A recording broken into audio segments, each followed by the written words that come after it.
Chip Foose was excited to be part of the judging team at the Magna Global Bold Perspective Award. His name had become famous and worth millions after the success of Overhaulin. But everything changed when a company in Texas used his name in a huge car scam. Police found 61 stolen cars with fake serial numbers, and customers lost hundreds of thousands of dollars. Even though Chip had nothing to do with the fraud, his reputation collapsed almost instantly. The lawsuits drained the money he earned from TV, and the pressure caused heavy stress on his marriage. His business nearly died as he fought to clear his name.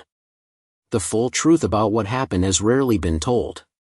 Chip Foose was born on October 13, 1963, in Santa Barbara, California. His real name was Douglas Samuel Foose, but his mother called him Chip because his cheeks puffed out like a chipmunk. His father, Sam Foose, was already respected in the custom car world. In the early 1960s, Sam worked for Gene Winfield at AMT Models in Phoenix, helping create cars that appeared in shows like Star Trek, Get Smart, The Man from UNCLE, and Bewitched. Chip was only 3 years old when he began following his dad to the shop on weekends. Sometimes, if his dad worked late, Chip slept in a small doghouse next to the shop's guard dog. The smell of paint and grease was his childhood. Chip started drawing very young.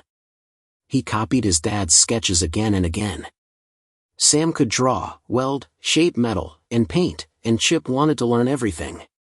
His drawings were full of curves, chrome, and engines.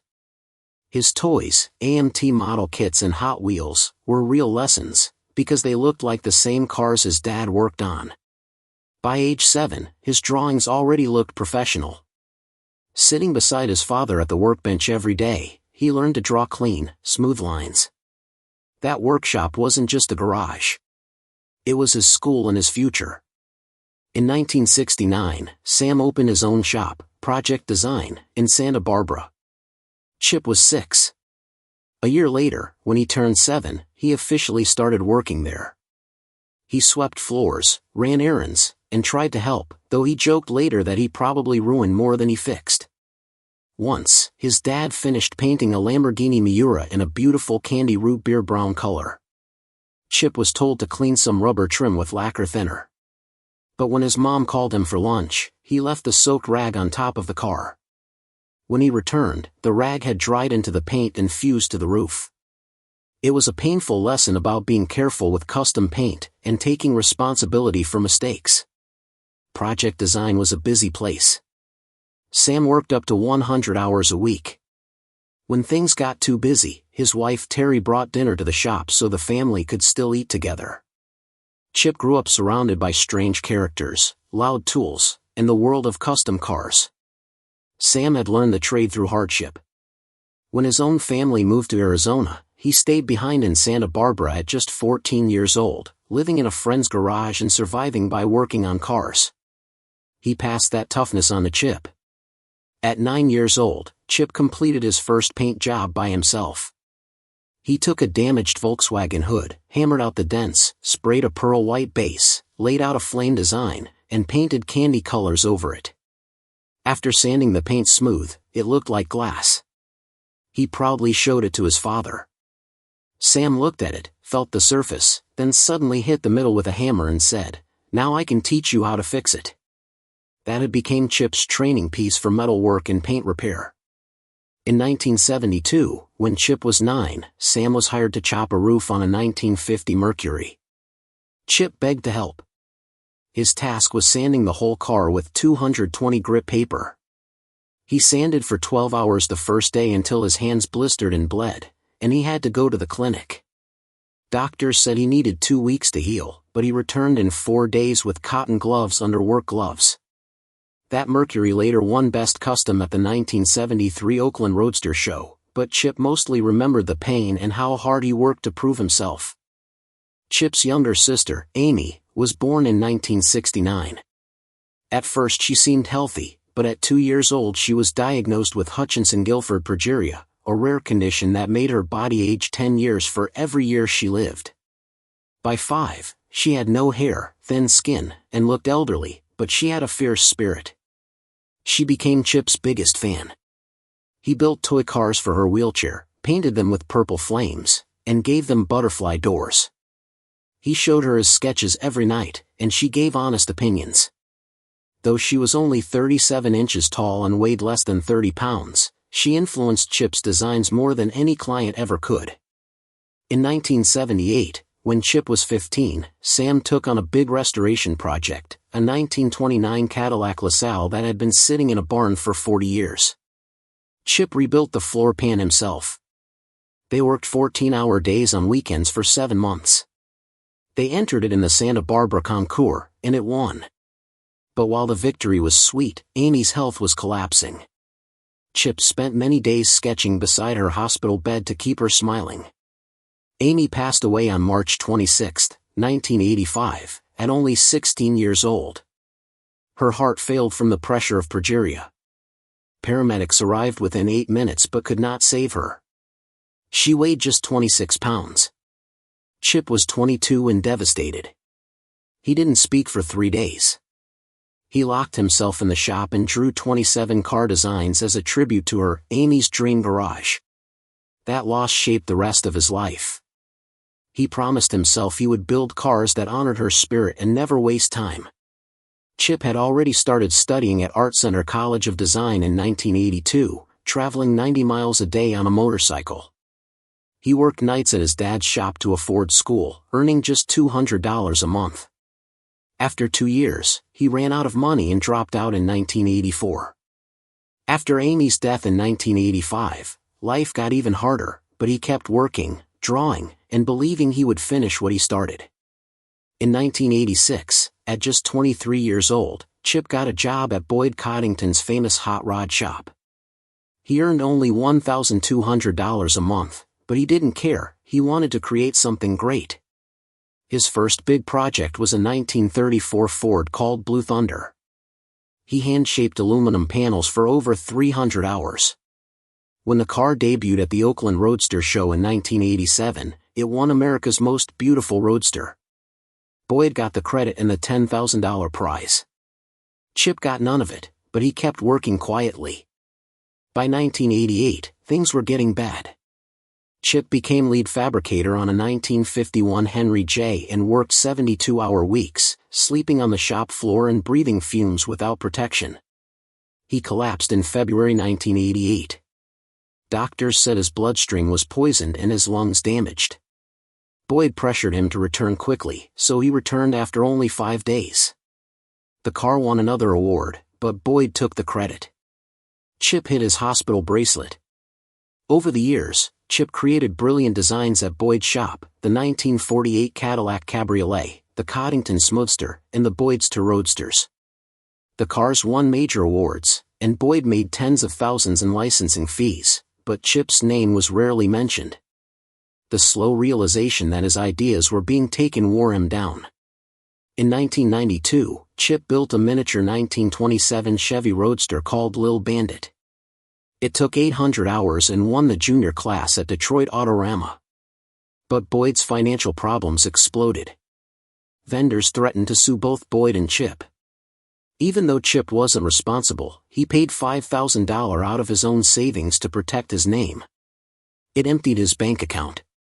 By August 1993, Chip had enough. Boyd owed him $8,400 in unpaid wages and refused to pay. Chip packed his tools and left. Boyd threatened legal action, claiming Chip's sketches belonged to the shop, but most were drawn at home, so Chip kept them. Years later, he said that Boyd took credit, stole ideas, and showed no respect. Boyd's company went bankrupt in 1998. Chip started Foose Design earlier in 1984, but it truly became his main focus after leaving Boyd. When he walked out, he discovered his wife Lynn was pregnant and he only had $700 left. A week later, Precision Power called and paid him $10,000 for design work, saving him. He moved Foose Design to Huntington Beach in 1999 and kept it small, learning from Boyd's downfall. Even before going solo, Chip had already helped win multiple America's Most Beautiful Roadster awards. His fingerprints were everywhere in the custom car world. In 2002, producers visited his shop and pitched a TV idea, rebuild a beat-up classic car in just 8 days and surprise the owner. That became Overhaulin. The first car was a 1968 Camaro. The show made the builds seem like miracles, but behind the scenes, they used donor cars, spray-painted panels, and swapped parts to save time. Some pranks went wrong. One owner nearly called the police. Another actually did, and officers almost arrested the producers. After that, every stunt had to be pre-approved. In 2004, Jessie Combs joined the show. She had energy but little fabrication experience. Chip taught her welding through late nights. They argued often, but he respected her drive. She eventually left to chase speed records, and tragically died in 2019 in a high-speed jet car crash. By 2005, Overhaulin was a huge hit with up to 2 million viewers. But what fans didn't know was that Chip spent nearly $50,000 of his own money on each build.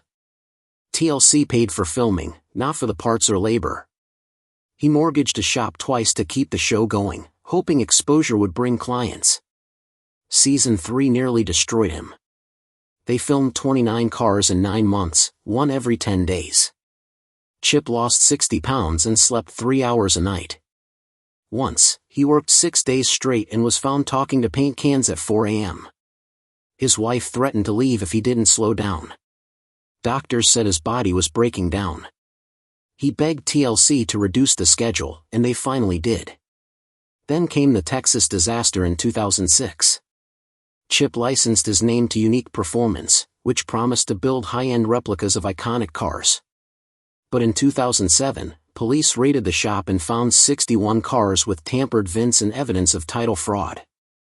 They were using new customers' money to finish old projects, a Ponzi scheme. Chip cut ties within days. But angry buyers sued him too, and the legal battles drained nearly everything he made from TV. Then the 2008 financial crisis hit. Business collapsed, fans boycotted anything with the Foose name, and Foose Design shrank to 7 employees. Lynn, his wife and also an attorney, held the business together while Chip traveled non-stop for court cases, TV episodes, and damage control. The stress hurt their marriage deeply. Missed birthdays and constant work grew into emotional distance. They eventually split quietly in 2019 after nearly 30 years together. The scandal, the recession, burnout, and personal losses all hit at once. Chip's father Sam died in 2018 after battling cancer, and losing him reopened the grief of losing Amy decades earlier. Then Jessie Combs died in 2019, another painful blow. Everything in Chip's life felt like it was falling apart: his business, his marriage, his health, and his peace. After Overhaulin ended in 2015, Chip stepped away, exhausted. The final episode featured a 1967 Plymouth GTX that later sold for $250,000 at auction, all donated to the Progeria Research Foundation in honor of a young fan. The show returned briefly in 2019, but Chip knew that kind of non-stop work wasn't worth losing himself. In 2024, Chip launched a new partnership with MagnaFlow and introduced the Foose Performance line at SEMA. They started with a custom De Tomaso Pantera exhaust system that sold for $2,995.